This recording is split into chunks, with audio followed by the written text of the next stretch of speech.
하나님의 말씀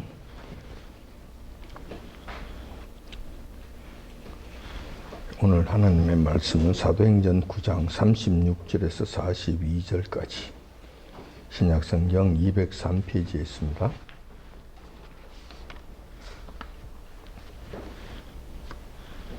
사도행전 9장 36절에서 42절까지 말씀 다 찾으신 줄 알고 제가 받들어 봉독하겠습니다. 때에 베드로가 사방으로 두루 행하다가 루다에 사는 성도들에게도 내려갔더니 36절부터입니다. 네, 죄송합니다. 룹바에 다비다라 하는 여제자가 있으니 그 이름을 번역하면 돌아가라. 선행과 구제하는 일이 심히 많더니 그때 병들어 죽음에 시체를 씻어 다락에 뉘우니라.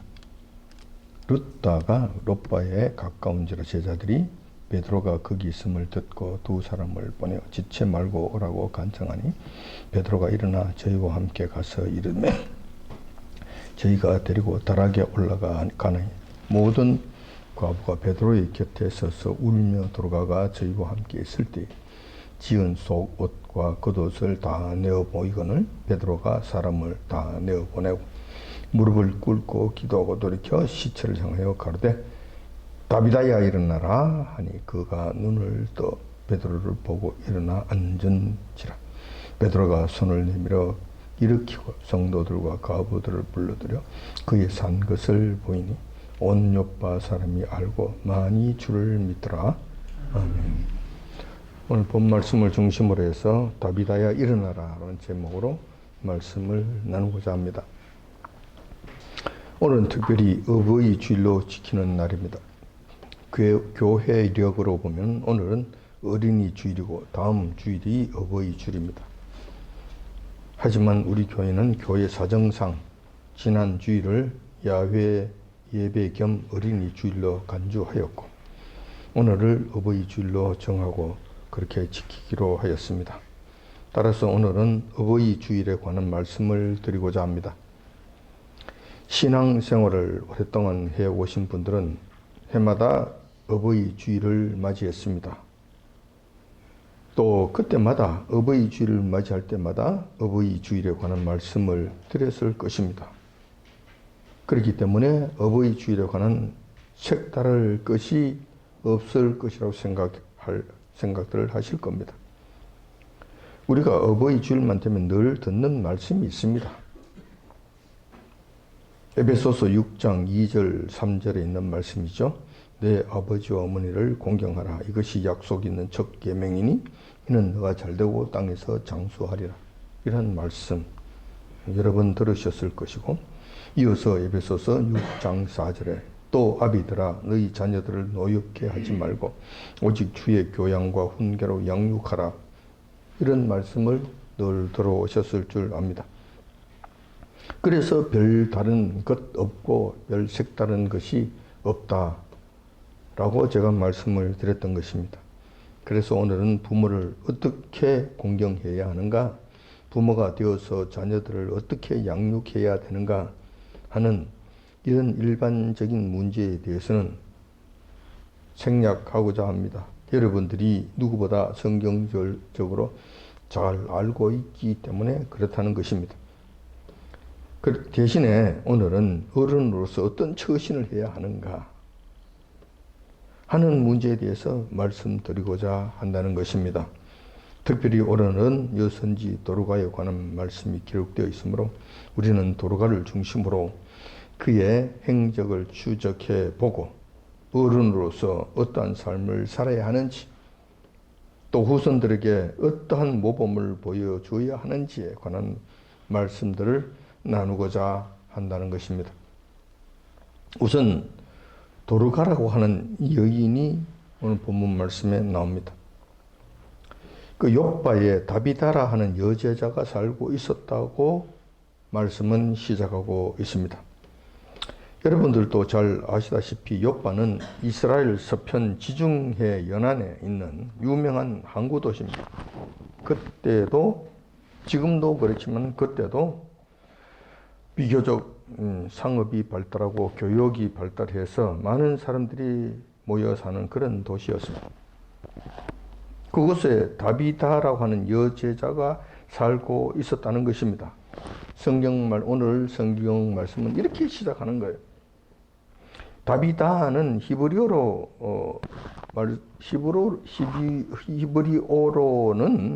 이 히브리어입니다.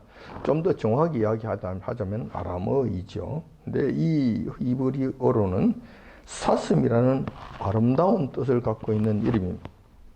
이 다비다를 헬라식으로 번역하면은 도르가가 되는 것입니다. 이 도르가는 이 역시 사슴이라는 뜻이죠. 그러니까 이름이 두 개가 있었던 거예요.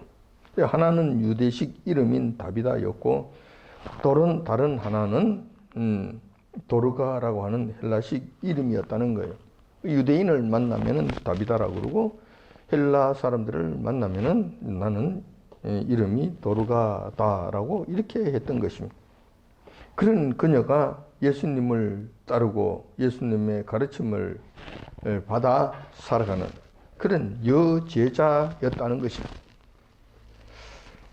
사실 예수님 당시에도 보면은 제자로 정식으로 불림을 받는 것은 결코 쉬운 일이 아니었습니다.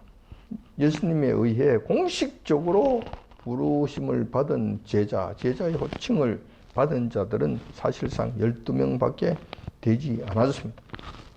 그만큼 제자라는 호칭 얻기는 쉽지 않았던 것입니다. 그런데 이 여인은 여자로서 제자라는 칭호를 얻게 되었다는 것입니다. 얼마나 그가 열심히 신앙생활을 했으면 이 여제자라는 호칭을 얻게 되었을까? 얼마나 믿음이 돈독했으면 이러한 경지에 이르게 되었을까 하는 거예요. 그런데 더 중요한 것은 그 칭함이, 여제자라는 이 칭함이 성경에 정식 등록되었기 때문에 주님께로부터도 인정받은 영광스러운 호칭이라는 것입니다. 주님께로부터도 인정받은 여제자라는 거예요. 왜냐하면 성경에 기록되어 있고 성경에서 지금 우리가 방금 봉독해 드린 대로 여제자라고 기록되어 있으니까 그렇다는 거예요. 우리 주님께서 인정해 주시는 여제자였다는 거예요. 대단한 분이지 않습니까? 남자들도 얻기 힘드는 이 제자의 호칭을, 이 여인이 그러한 영광스러운 호칭을 얻게 되었다는 것입니다. 또한 도로가라는 여인에 대해서 조금 더 살펴보면 여러 가지 재미있는 사실들을 우리가 알 수가 있습니다. 우선 도로가라는 여인은 과부였을 가능성이 높습니다. 성경에서 과부라고 칭하지 않았기 때문에 확정 짓지는 못하겠습니다. 그런데 충분히 그럴 가능성은 있다라는 거예요. 왜냐하면 그녀가 죽었을 때 장례식을 주관한 자들이 주변에 있던 같은 성도들이었다는 점에서 그러하다는 거예요. 만약 자녀들이 있다면, 친척이 있다면, 가족들이 있었다면 당연히 가족들이 앞장서서 장례 절차를 진행했을 것입니다. 그런데 오늘 본문의 말씀을 보면은 그 정황이 그런 것이 전혀 보이지 않습니다. 그 가족들이 보이지 않는다는 거예요. 또한 그녀의 죽음에 대해서 가장 애통해하던 자들이 있었는데 그들이 대부분 과부들이었다는 거예요. 마리아와 마르다, 여러분들이 잘 아시는 그의 오라버니 나사로가 죽었을 때 누가 가장 애통해했습니까? 마리아와 마르다가 그 애통해하고 앞장서서 예수님을 찾고 부르고 난리가 났었잖아요. 그런데 이 도르가라고 하는 이 여제자에 대해서는 그런 것이 전혀 보이지 않는다는 거예요. 마치 욥바 즉 과부들의 모임 이렇게 이야기하는 것은 조금 천박스럽게 들리는데 사실상 믿음을 가진 교회 공동체 내에서 있었던 과부들의 모임의 핵심 멤버인 것처럼 보인다는 측면, 그렇게 보인다는 거예요. 이 도로가라는 분이. 그런 측면에서 그녀 도로가는 아마도 과부였을 가능성이 높다고 말씀드리는 거예요. 따라서 그녀는 자녀들을 출산하기 전에 남편이 일찍 세상을 떠났거나 아예 처음부터 결혼을 하지 않고 독신으로 살았어. 그런 여인일 가능성이 높다라는 것입니다. 그런 그녀가, 도르가가 사라 생전에는 많은 선행을 하면서 살았다는 것입니다. 2000년 전 이스라엘 땅에서 과부로 홀로 살아간다는 것은 결코 쉬운 일이 아니었습니다. 제가 여러 번 설명드렸기 때문에 여러분 잘 아실 거예요. 그럼에도 도르가가 구제 활동을 많이 했다는 것은 두 가지 측면에서 조건이 충족되었다는 것을 의미합니다. 하나는 경제적 여건이 어느 정도 되었다는 것을 의미합니다. 도르가라고 하는 그 여인이 사는 형편이 어느 정도는 됐다는 거예요. 자기 먹고 살 정도는 됐다는 이야기죠. 아마도 일찍 남편을 여의었다면 그 남편이 세상을 떠나면서 살 수 있을 정도의 재산을 물려주지 않았나 이렇게 예상해 볼 수도 있는 것입니다. 아무튼 그는 어느 정도 경제적 여건은 갖고 있었다. 또 더욱 결정적으로 중요한 조건이 하나 있는데 이 도르가가 남을 돕는 일에 남다른 열정을 가지고 있었다는 점이에요. 혼자 사는 여인이 내 혼자 뭐 남에게 기대지 아니하고 남에게 손 벌리지 아니하고 혼자 잘 산다면 그것으로도 충분하잖아요. 특히 교회 안에서 요빠 장로 교회 안에서 이런 일들을 행한다면 교회에 짐이 되지 아니하고 잘하는 것이잖아요. 그런데 그녀는 그렇게 한 것이 아니라 남을 돕는 일에 누구보다도 열정적인 마음을 갖고 있었다는 거예요. 그렇지 않다면 자신이 조금 재산이 있다 하더라도 이런 일을 못합니다. 이런 선행을 못한다니까. 마음이 없는데 무슨 일을 하겠습니까? 아마 이 도르가라고 하는 이 여제자는 우리 주님을 따르기로 결정한 이후부터 성령님 임재하심의 역사가 일어났을 것인데 그 성령님께서 이 도르가에게 특별한 은사를 주셨던 것으로 보입니다. 그것이 바로 남을 돕는 일에 힘쓰는 그런 은사를 주셨던 것으로 보입니다. 남들이 하기 힘든 이 일들을 열심히 한 것으로 보아서 그렇다는 거예요. 이러한 점들이 도르가라는 여인의 특이점이라고 할 수 있을 것입니다. 그러던 어느 날 도르가가 갑작스럽게 죽음을 맞이하게 됩니다. 그러자 요빠 장로 교회에서 난리가 났습니다. 요빠 교회 여전도회가 먼저 일어나서 우리의 도르가가 갑자기 돌아가셨다. 이분이 돌아가셨으니 어떻게 하면 좋으냐고 대성통곡을 하는 것입니다. 여전도회가 주관이 되어서 난리가 난 거예요.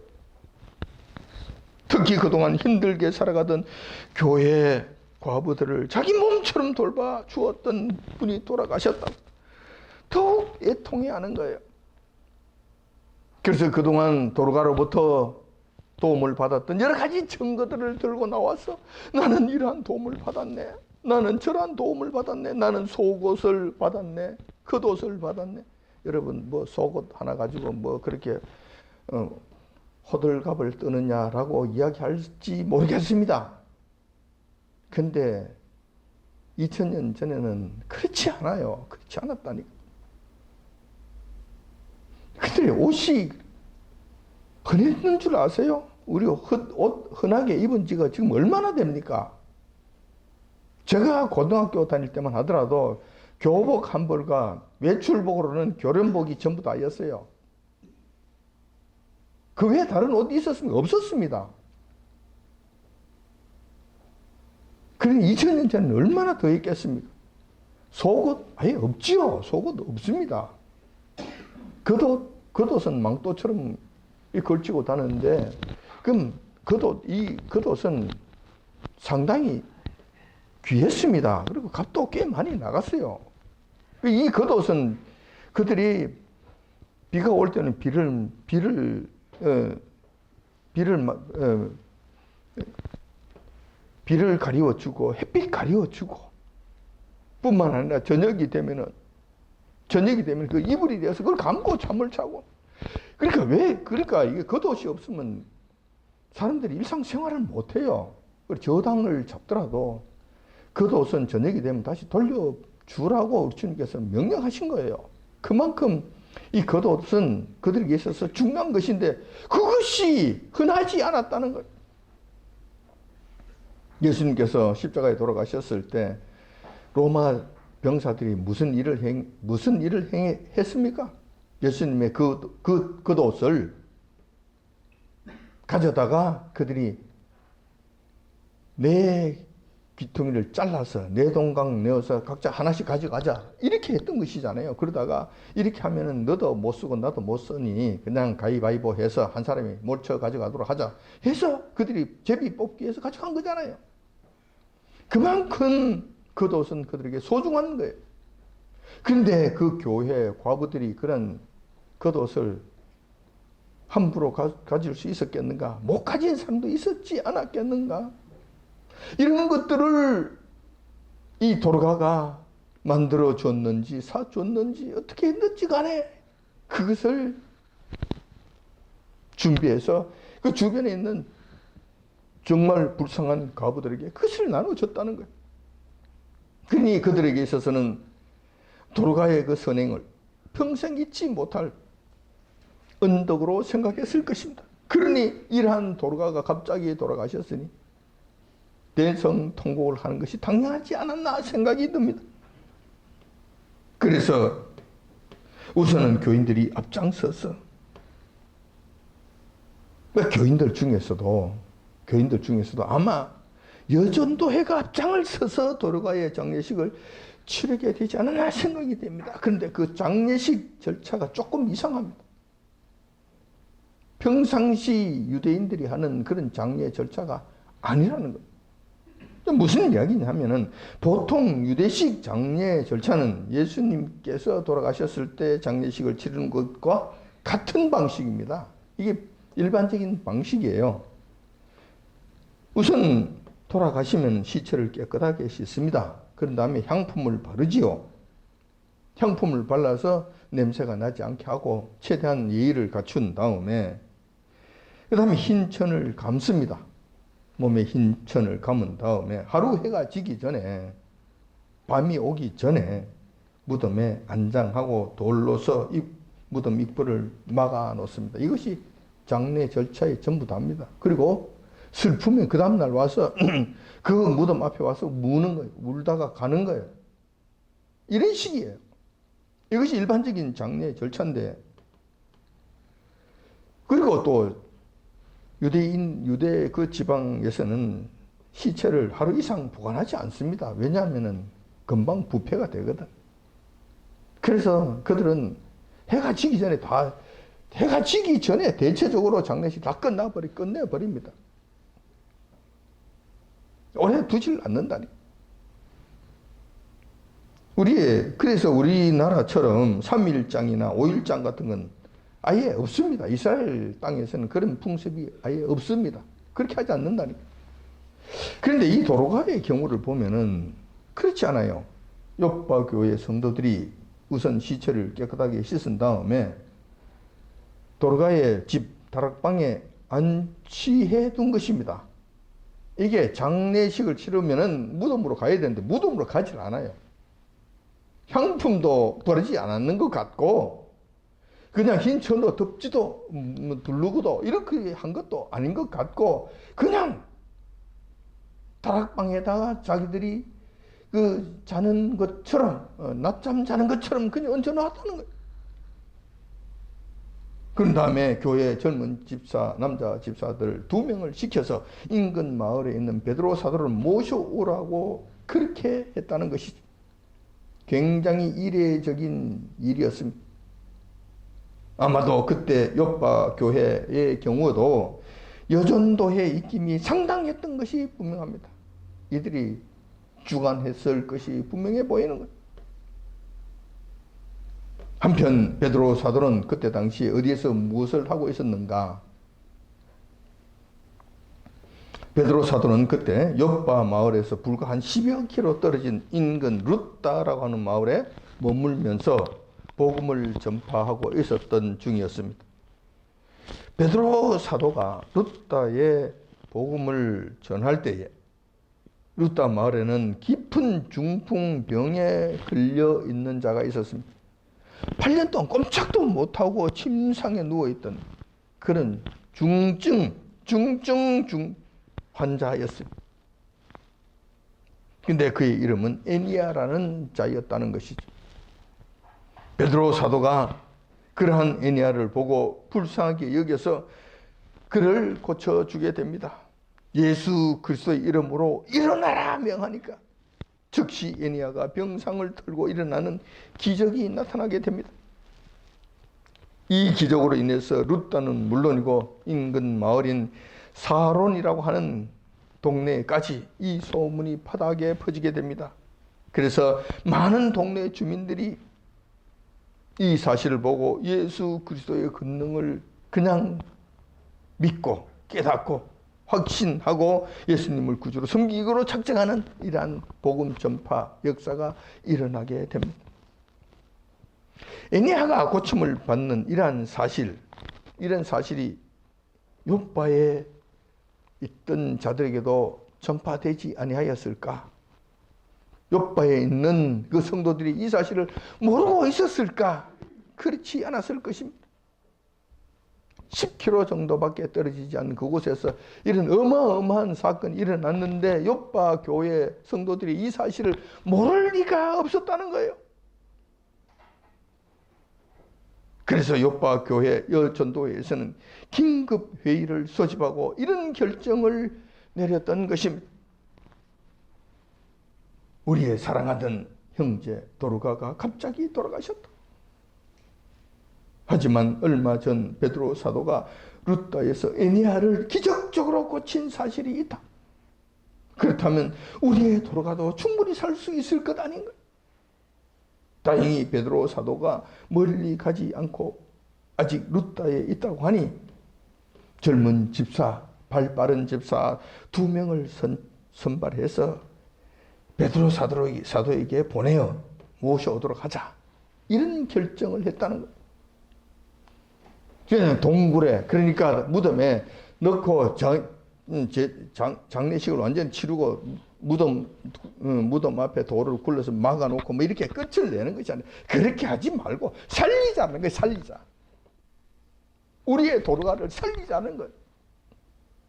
이건 충분히 살릴 수 있다라고 생각했던 거예요. 그런 믿음이 그들에게는 있었던 거예요. 그런 힌트를 다행히 루따에 있던 베드로가 힌트를 줬던 거예요.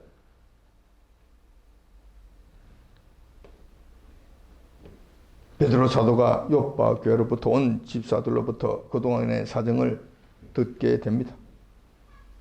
여차저차한 이야기를 다 듣고 나자 흔쾌히 일어서서 욥바 교회 집사들을 따라가게 됩니다. 그렇게 해서 베드로 사도가 도르가의 집에 도착하게 됩니다. 그러자 모두가 울고 불고 난리도 아니었던 거예요.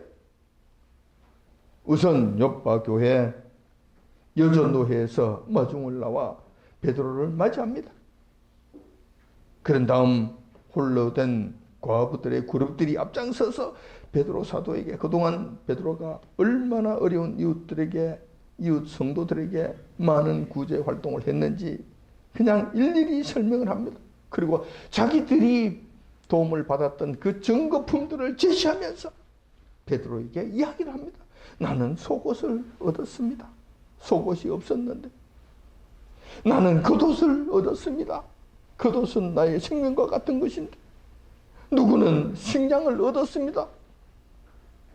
누구는 반찬을 얻었습니다. 누구는 잠잘 곳이 없어서 헤맬 때 잠자는 곳을 제공받았습니다. 이런저런 이야기들을 합니다. 그러면서 베드로 사도에게 울면서 제발 우리의 도르가를 살려만 달라고 예언을 합니다. 여러분, 이거 중요합니다. 이거 정말 중요합니다. 교회 안에서 교인들이 아닌 성도들이, 성도들, 우리 주님께서 아시는 바 된 그 성도들, 그 성도들. 자, 오늘도 보세요. 9장, 사도행전 9장 41절에 보면은 이렇게 기록되어 있습니다. 베드로가 손을 내밀어 이렇게 성도들과 과부들을 불러. 이게 성도들입니다. 요빠 교회 성도들이라니까요. 이 성도들이 중요합니다. 이 성도들이 특히 우리 주님께서 가장 귀하게 여기시는 자들이 있잖아요. 가장 가슴 아파하는 그 새끼손가락 있잖아요. 우리 주님께서 늘 관심이 가 있는 자들이 있잖아요. 구약에서 여러 번 말씀해 주셨던 그분들, 특히 고아와 과부와 이방인, 이 세 그룹에 있던 사람들, 이 사람들은 우리 주님께서 그들을 굉장히 소중하게 여긴다니까요. 그들이 울면 불며 우리 주님께 간구한다면 이 역사하는 힘은 굉장합니다. 굉장해. 성도들도 마찬가지. 우리 주님께서 아시는 그 성도들이 한마음이 되고, 그 중에서도 특히 과부와 같이 힘든 그런 자들이, 다시 말해서 지금 우리의 이야기로 하자면, 우리의 말로 다시 번역을 하자면 독거노인 이런 분들이 주님 앞에 엎드려 주님 앞에 간구하면은 이가 크다니까. 이게 힘이 크다니까.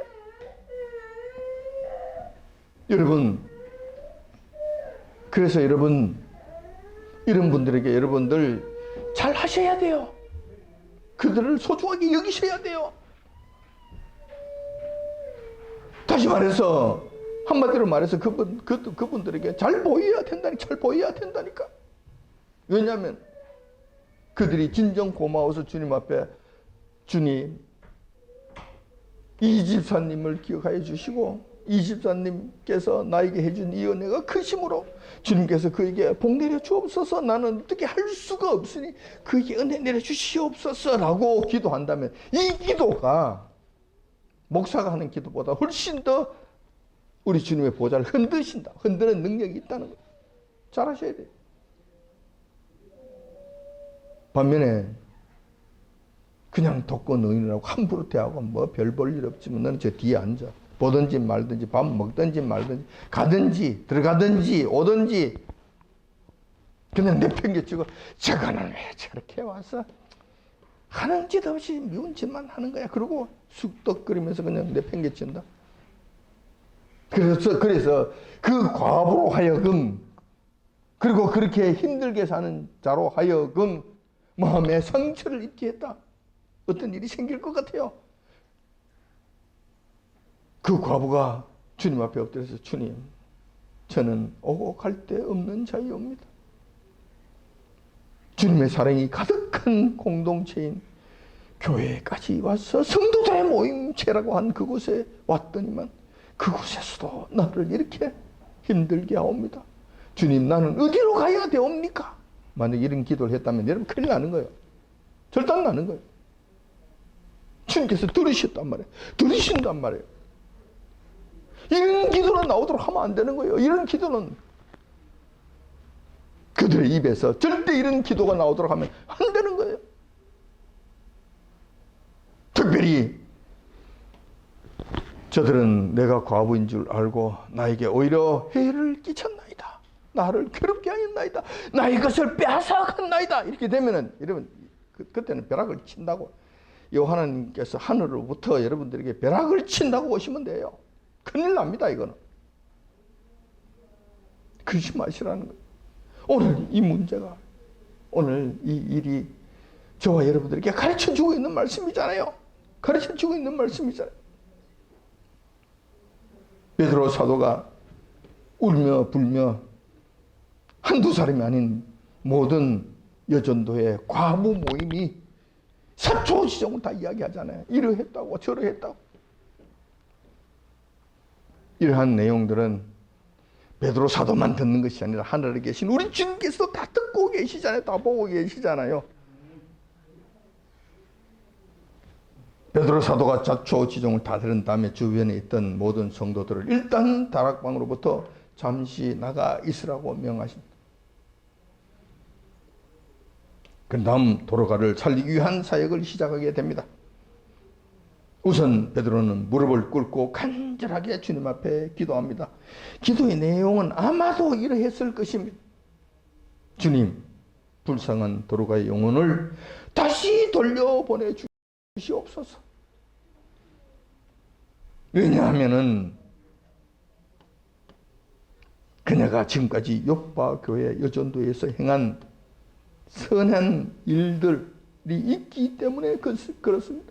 그 일이 적은 것이 아니라 많기 때문에 그렇습니다. 이 선행을 잊지 못한 성도들의 슬픔이 너무 고온이 저들의 소원을 들어주셔서 요빠의 도로가의 영혼을 다시 돌려보내어 주시옵소서. 그리하여서 주님의 이름으로 도로가의 생명을 다시 얻게 하심으로 이 일을 통해 주님께서 영광을 받으시고 아울러 다시 살아난 도로가를 통해서 복음이 더 널리 전파되게 하옵소서. 이런 기도 안 했겠습니까? 그래서 베드로 마지막으로 주님, 나의 사랑하는 나의 주님, 그동안 나의 기도를 들어주셨던 주님, 제가 주님의 이름으로 도로가에게 명령할 때 주님 역사해 주시옵소서. 그러고 난 다음에 도로가야 일어나라. 어떤 일이 일어났습니까? 다비다야 일어나라. 히브리어로 말했겠죠. 다비다야 일어나라. 이렇게 외치자 죽어서 꼼짝도 하지 않고 있던 다비다라고 하는 도로가가 눈을 번쩍 뜨고 살아났던 것입니다. 이런 기적이 일어난단 말이에요. 주님의 기적이 아무렇게나 그냥 장난하듯이 일어난 줄 아세요? 그렇지 않습니다. 이 의미가 있어야 돼요. 이러한 의미와 충분한 여건들이 되어졌을 때 성령님의 역사심의 기적이 일어난다는 걸 여러분들이 아시기 바랍니다. 귀신들이 하는 기적하고는 달라요. 여기서는 엄청난 진리가 있고 기쁨이 있고 행복이 있고 넘치는 은혜가 있잖아요. 이걸로 통하여 수많은 사람들에게 유익을 베푸는 일들이 일어나잖아요. 이런 곳에 성령님의 역사심이 계신다. 기적이 일어난다라는 거예요. 그렇지 않는 곳에 일어나는 기적들은 귀신들의 장난입니다. 귀신들의 장난 구분하시기 바랍니다. 여기서 베드로가 외친 다비다야 일어나라 라는 이 유명한 명령은 베드로가 우리 주님께로부터 배운 거예요. 우리 주님께로부터 직접 배운 거예요. 언제? 예수님께서 이 땅에 계셔서 사역하실 때 여러분들이 잘 아시는 사건이 있습니다. 가버나움의 회당장 야이로의 딸이 죽었던 사건 여러분들이 기억하실 거예요. 그 야이로를 살려주셨잖아요. 우리 주님께서 어떻게 살려주셨는가? 그때 예수님께서 죽었던 야이로의 딸을 향해서 이렇게 명하십니다. 소녀야 일어나라. 이렇게 명하신 거예요. 히브리 원어로 보면은 히브리 원어로 한다면 이렇게 되는 거예요. 달리다 쿰 더 정확하게 쿰이라고 해야 되는 것이 맞는데 우리 달리다 쿰 다시 달리다라고 하는 것은 소녀라는 이야기고 쿰이 일어나라.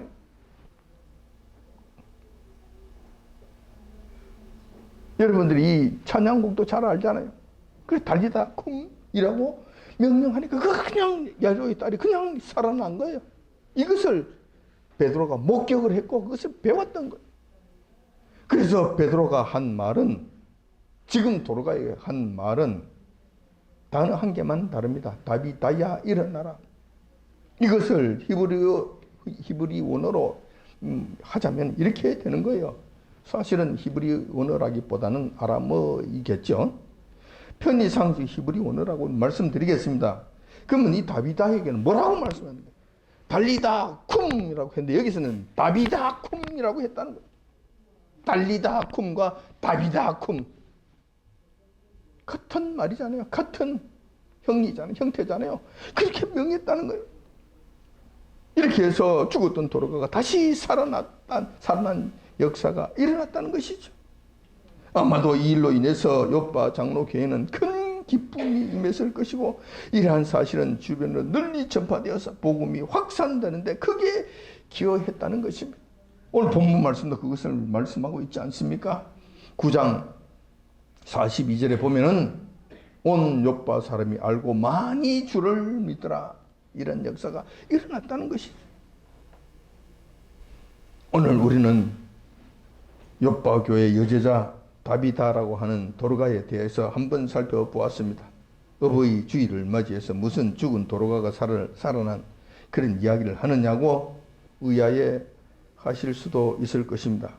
그러나 제가 초두에 말씀드렸던 바와 같이 오늘은 어버이 주일을 맞이하여 어른으로서, 성도로서 대접만 받겠다는, 또 섬김만 받는 날이라는 측면에서 벗어나 어른으로서 어떻게 살아야 하며 신앙의 모범을 어떻게 보여야 하는가, 어떻게 처신해야 하는가 하는 문제에 대해서 초점을 두고 말씀을 전하고자 했던 것입니다.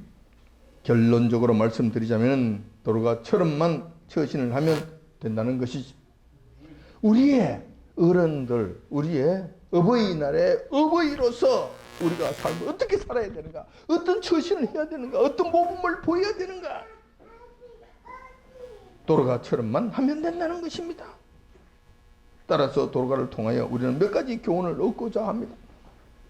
첫 번째, 이렇게 하면 됩니다. 도르가는 이렇게 했기 때문에 그렇습니다.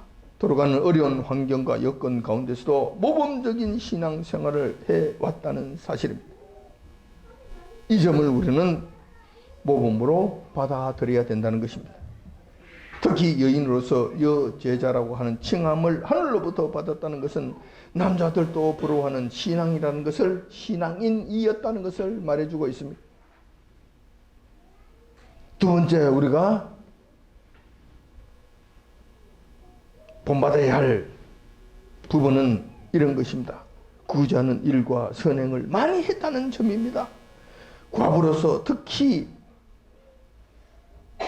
소위 우리가 말하는 독거 노인으로서 평생의 삶을 남을 돕는 일에 주력해 하였다는 것은 정말 대단하다고 하지 않을 수 없습니다. 이 선행이 그냥 한 번, 두 번 할 때 별것 아닌 것처럼 생각될지 모르지만, 이 선행이 쌓이고 진심이 서로 통하고 이렇게 해서 정말 불쌍한 과부들, 가장 밑바닥 생활하는 그 과부들에게 그 정성이, 그 마음이 전해지고 그 사랑이 서로가 공유가 됐을 때는 엄청난 힘을 발휘한다는 걸 여러분 기억하시기 바랍니다.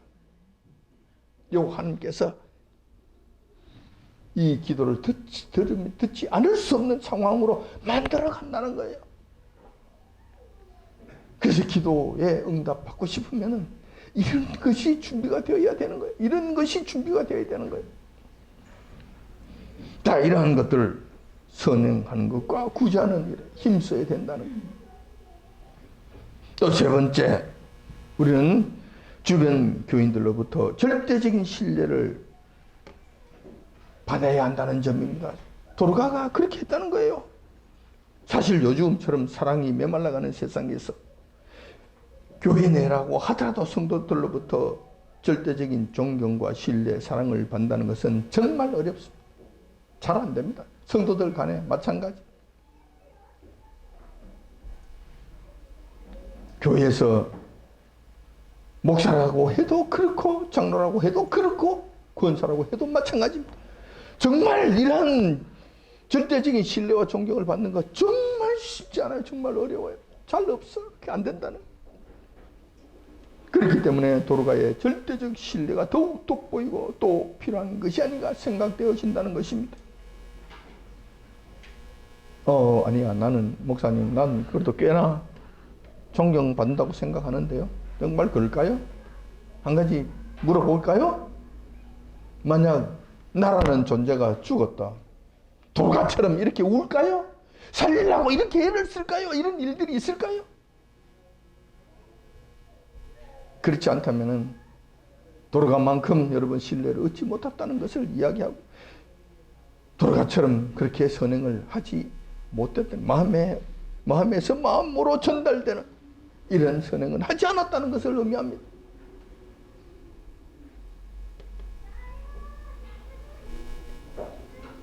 도로가는 이러한 일들을 평소에 행함으로써 어떤 결과가 일어났습니까?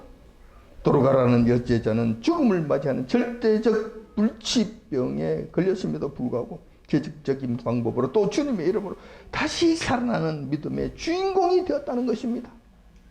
여러분, 우리 교회 안에서, 말씀 안에서, 주님 안에서는 육신의 죽음을 죽음이라고 이야기하지 않습니다. 아시잖아요. 잠들었다고 말씀하시잖아요. 나사로, 우리 친구 나사로가 잠들었다고 말씀하시잖아요. 그러면서 가셔서 그를 깨우셨잖아요.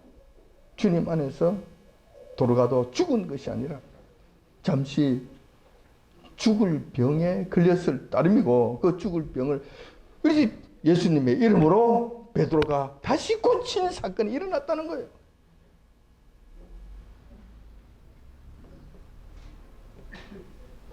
아무쪼록 2023년도 어버이 주일을 맞이하여 어른된 우리들도 도로가와 같은 믿음과 선행을 주변 사람들로부터도 존경과 인정을 받고 우리 주님께로부터도 인정을 받아서 죽어도 다시 살아나는 기적의 주인공이 다 되시길 이 아침 주님의 이름으로 축원드립니다. 기도하겠습니다.